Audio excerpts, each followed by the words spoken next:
Pada saat umroh kemarin, aku lihat di ujung sana ada Hajarul Aswad, cowok semua yang antri di sana, ada petugasnya di sana. Aku cuma mikir, ini kalau pakai quantum jam bisa nggak ya kepala aku masuk ke situ? Segitu antriannya begitu panjang gitu.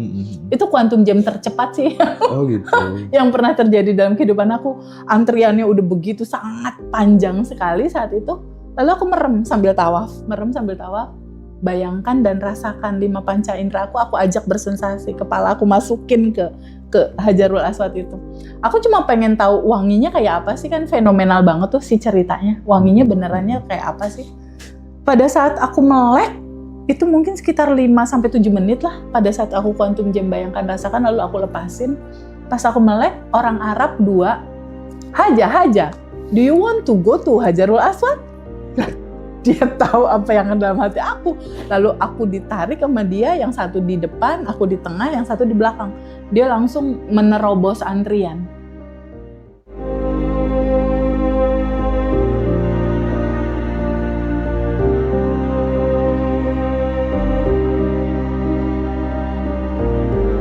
Saya korban lagu galau. Oh iya, bodoh ya. Aku dulu juga.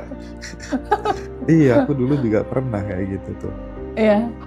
Makanya katanya siapa ya? Katanya Bosman deh kalau nggak salah. Dia bilang orang cerdas itu hanya mengatakan sesuatu yang ingin terjadi di dalam hidupnya sih gitu. Betul banget. Iya. Ya, jadi sahabat semuanya, kita terus bertumbuh, kita terus bertransformasi, dan next ke depan barangkali kita akan menghadirkan sebuah mudah-mudahan ini jadi gerakan kolosal lah ya. Kalau yang emak-emaknya, bapak-bapaknya kan sudah tersentuh di Abundant Revolution itu kan sudah banyak banget gitu ya. Mudah-mudahan ke depan kita bisa meramu sebuah materi kesadaran yang menggabungkan antara spiritualitas dan finansial dijadiin satu, dan itu kita create untuk adik-adik kita pelajar dan mahasiswa. Yes. Nah, jadi ke Generasi depan Gen Z ya. kita akan mengarah ke sana, teman-teman. Semacam bikin bootcamp gitu barangkali. Jadi nanti volunteernya ada mbak-mbak banyak banget gitu. Kita ketemu pelajar-pelajar. Seru gak sih hidup kita ini kira-kira ya? Jadi tambah muda dong ya. Berasa umurnya belasan gitu ya kita. Di Pacet, di mana-mana gitu kan, seru gitu ya kali ya. Seru. Ntar pesertanya anak-anak yang udah pada belajar. Dan bayangin ketika anak-anak di usia itu, golden age seperti itu, terus kemudian dia udah mulai belajar tentang kesadaran, dan dia sadar bahwa tidak ada bedanya loh aku sama dirimu adalah aku adalah kamu. Kita benar-benar menegakkan cinta lah ya. Sedini mungkin. Supaya kemudian tidak membenci satu sama lain gara-gara beda agama, beda keyakinan, dan bersyukurnya di Abundant Revolution kita udah nggak ada nggak ada jarak kan antara beda agama ini itu dan lain sebagainya gitu. Nggak ada. Dan yang lebih serunya Mas, anak-anak usia belasan itu sebelumnya kan dia punya data lapisan emosi ya, yang jika itu tidak diizinkan kamu sadari, terima, alirkan, lepaskan dari sekarang, itu akan jadi jodoh dia. Dan tingkat perceraiannya tinggi tuh ketika luka lamanya masih selalu ada di tubuh anak ini. Tapi kalau kita bisa memperkenalkan anak-anak seawal mungkin di usia-usia di atas 17 lah misalnya. Ini kan menjelang mereka di 20-25 menikah, bener nggak? Nah, sisi pembenahan data dari awal dibenahi sedini mungkin. Sehingga kemungkinan besar dia mendapat jodoh yang sudah rapih sesuai kriterianya. Kemungkinan lebih besar dia akan mendapatkan jodoh terbaiknya dia. Tanpa membawa luka lama. Tanpa membawa pantulan-pantulan. Karena jujur Mas, dari 100% yang belajar, 35% itu adalah masalah relationship, perselingkuhan, kemarahan, KDART, kecemasan, kekecewaan. Yang judul terbanyaknya adalah seperti yang aku pernah bilang, My Daddy Become My Husband. Jadi ketika dia melihat ayahnya galak banget menekan dia, ayahnya tidak memberi kebebasan kepada dia, data ini tersimpan di bawah sadar. Ini dibawa terus. Karena data ini kan yang memantulkan realita dia.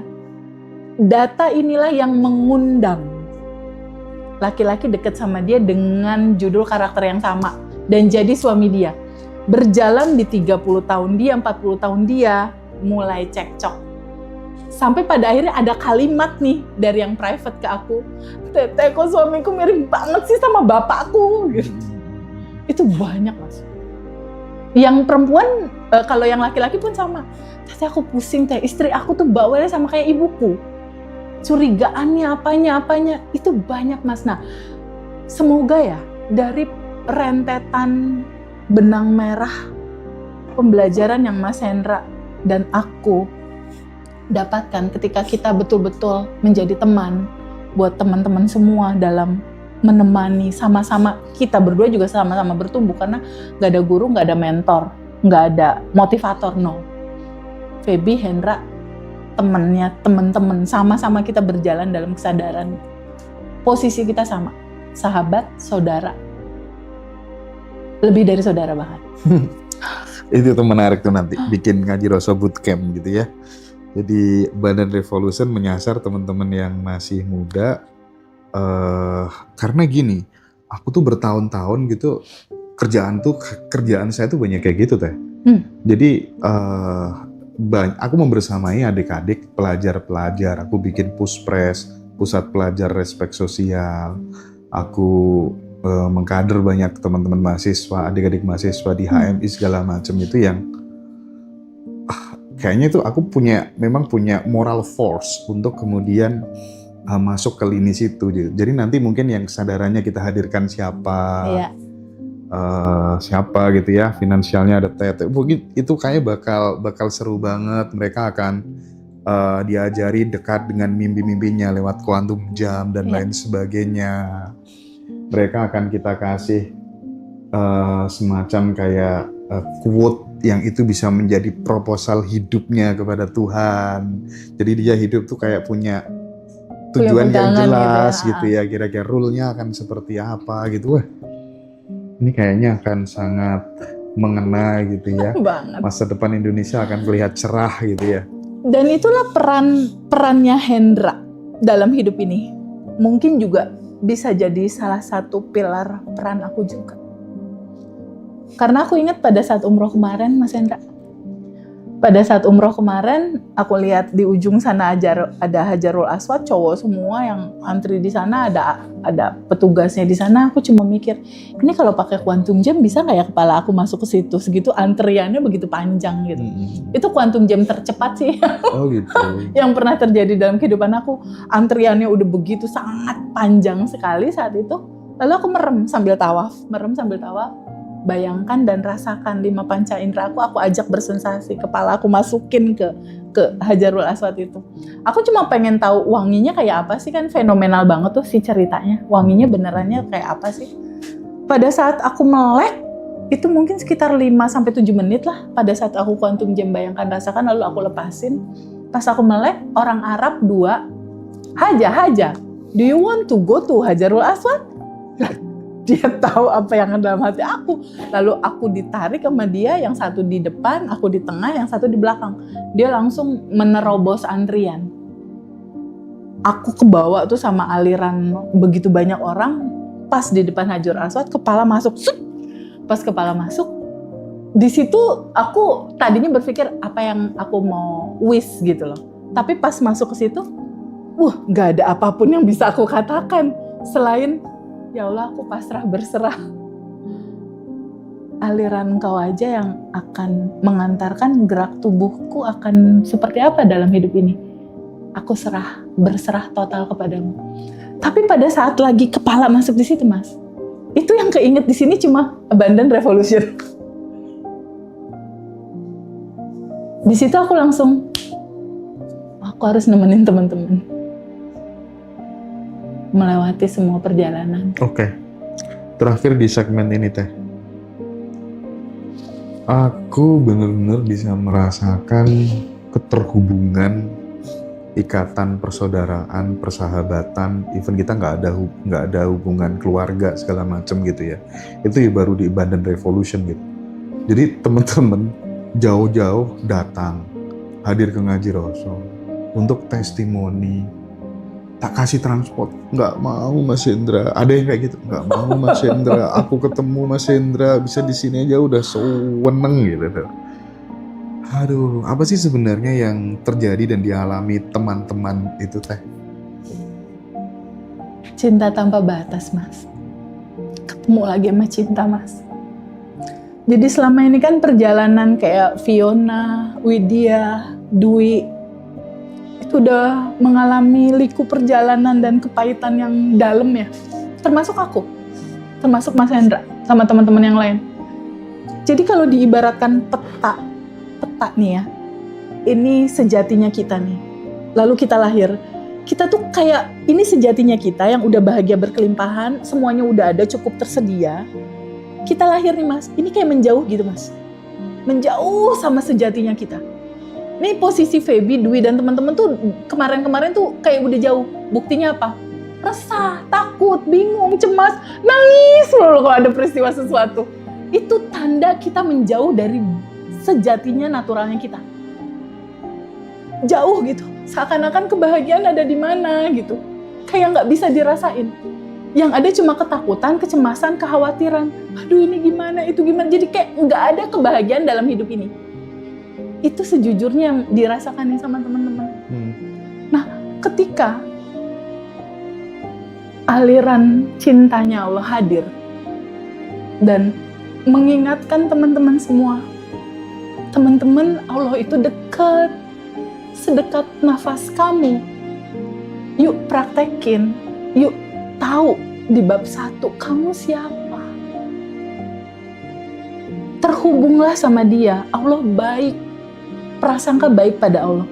Lalu diceritakan juga, mau tahu nggak cara kerja semesta begini loh dalam realita kita.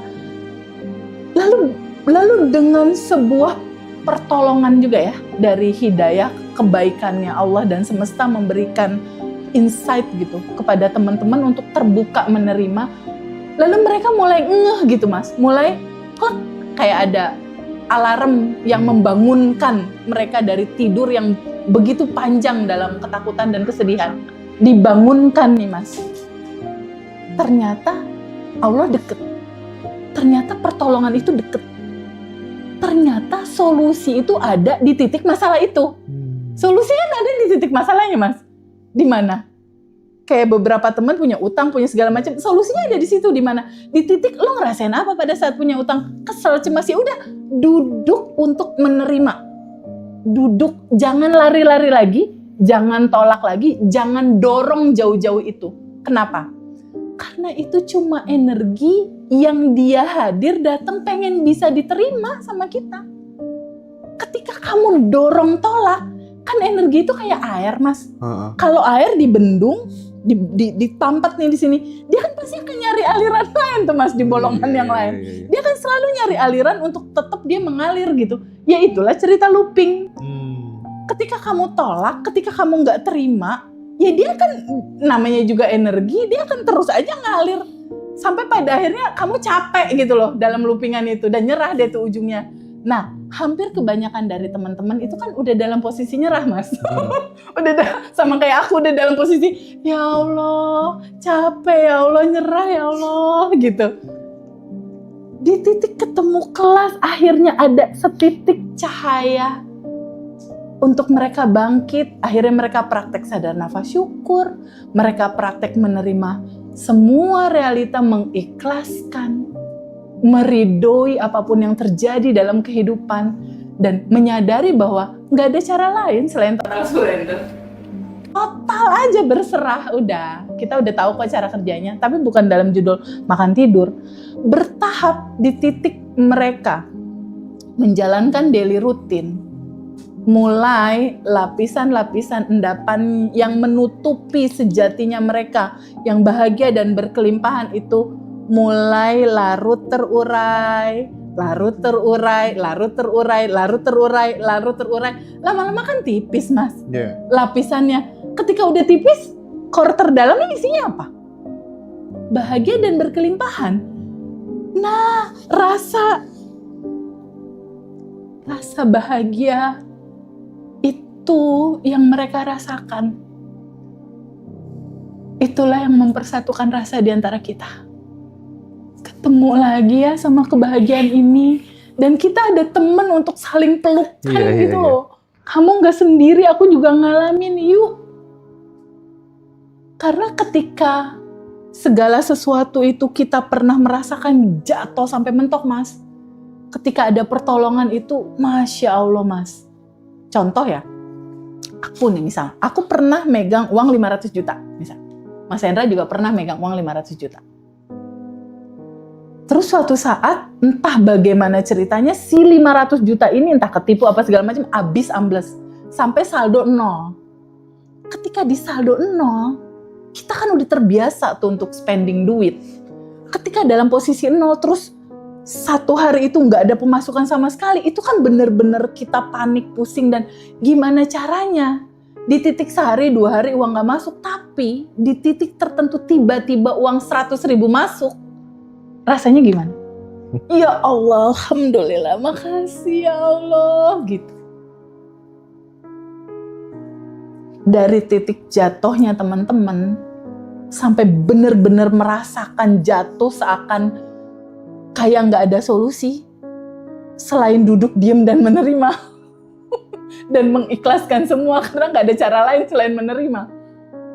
Di titik dia menerima, di titik dia sadari, di titik kesadaran itu muncul bahwa oh sedih ini juga cinta, ya udah deh aku syukuri, mulai bersyukur, sadar nafas syukur, mulai sending love, orang-orang yang nipu dia sending love, cowok yang bawa kabur duit dia sending love, suami yang membuat dia menderita kayak gini dia sending love, terus ayah, ibu, teman yang membuat dia marah dia sending love.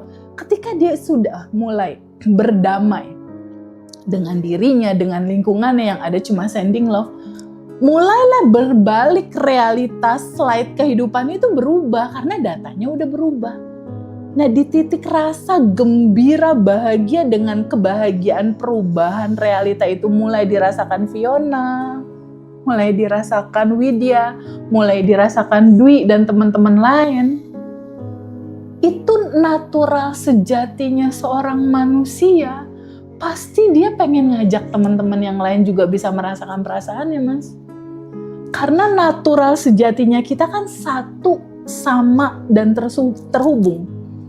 Aku adalah Fiona, Fiona adalah aku. Nah, rasa bahwa aku sama kamu sama, kamu belum bisa rilis ya? Yuk aku ajarin, itu udah alirannya begitu, Mas. Oke. Nah Teh, ini misal nih, karena tadi sempat disinggung ya, ketika kemudian muncul sensasi nggak enak, dialami, dirasakan total, jangan lari-lari. Ya. Contoh, nih Habib seminggu lagi mau nikah, misalnya, mau nikah, terus kemudian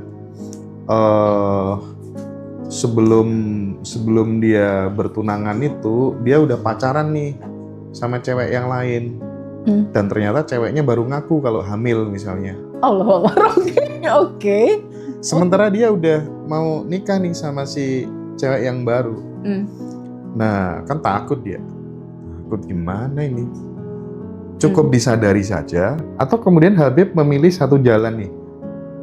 Aku kayaknya berbuat baik yang banyak. Mudah-mudahan ada kejutan. Nah, perbuatan baik itu bentuk dari pelarian bahwa dia tidak menerima rasa dan sensasi itu atau gimana menurut Teteh?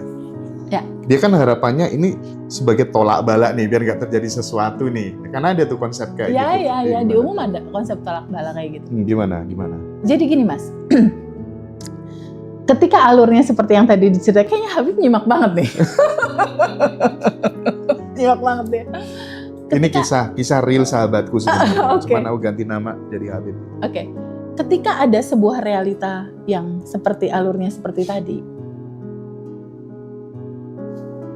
frame-nya tuh agak luas, Mas, kita harus lihatnya. Ketika dia mau menikah sama seseorang, tiba-tiba pacar lamanya hamil dan dia harus mempertanggungjawabkan apakah yang harus dia lakukan, apakah dia harus tolak bala, ataukah perlu disadari, ataukah seperti apa gitu kan.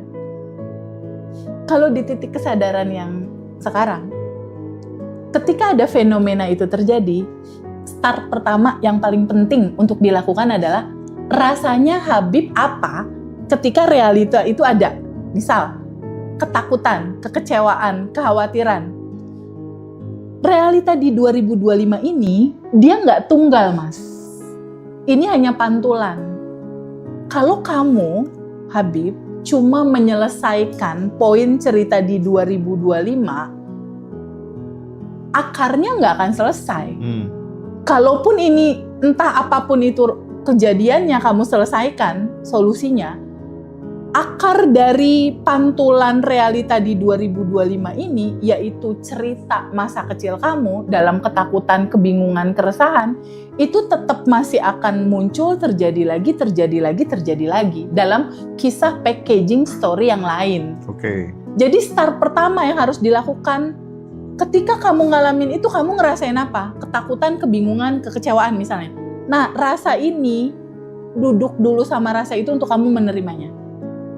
Ketika kamu udah duduk, rasakan penuh, sadari, alirkan, lepaskan, atau rilis, itu biasanya, Mas, suka ada intuisi, Mas.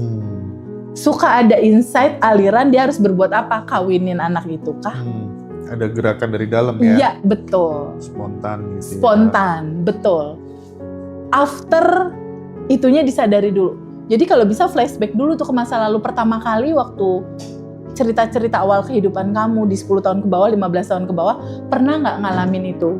Biasanya alurnya tuh dari komunikasi kita terhadap bapak kita, ibu kita, atau siapapun yang mengasuh kita gitu. Duduk dulu untuk mencari akar itu. Kalau akarnya nggak ketemu, fine, nggak apa-apa. Duduk aja, rasain rasa itu. Tapi kalau memungkinkan kamu duduk, diem, flashback. 5 tahun ke bawah, 10 tahun ke bawah, 15 tahun ke bawah. Jadi si loopingan energi ini, dia ke akar, Mas.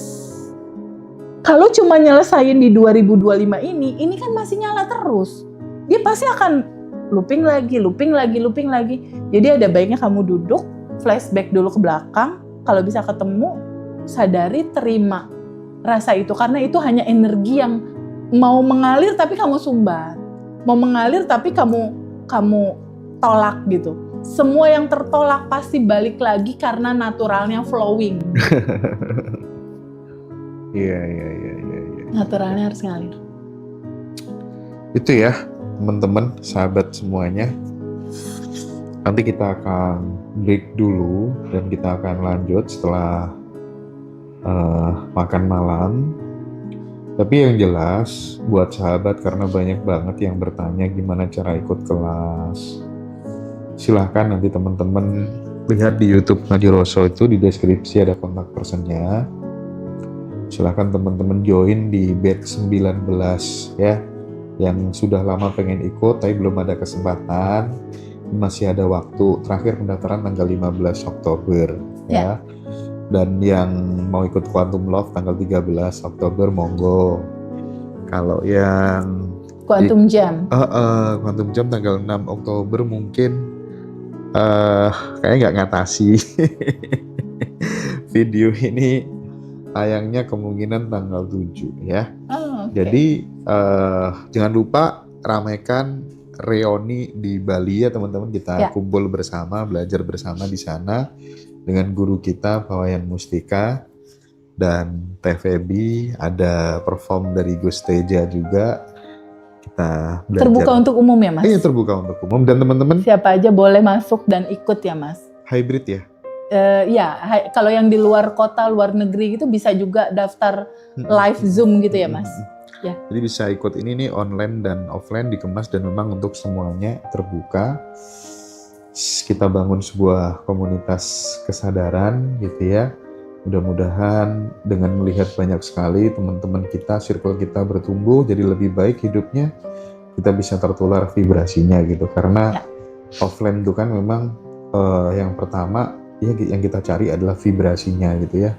Dan mungkin di situ juga kita ketemu relasi bisnis yang baru. Dan di situ kita ketemu banyak teman-teman yang peduli, ada sahabatnya yang belum bisa dibantu, dan itu indah teman-teman ya. Kita tidak dipersatukan oleh apapun kecuali cinta dan kemesraan, kira-kira ya. Wah, Masya Allah. Thank you Teh Feby, kita break dulu ya. Terima kasih Oke, banyak. terima kasih Ya. teman-teman.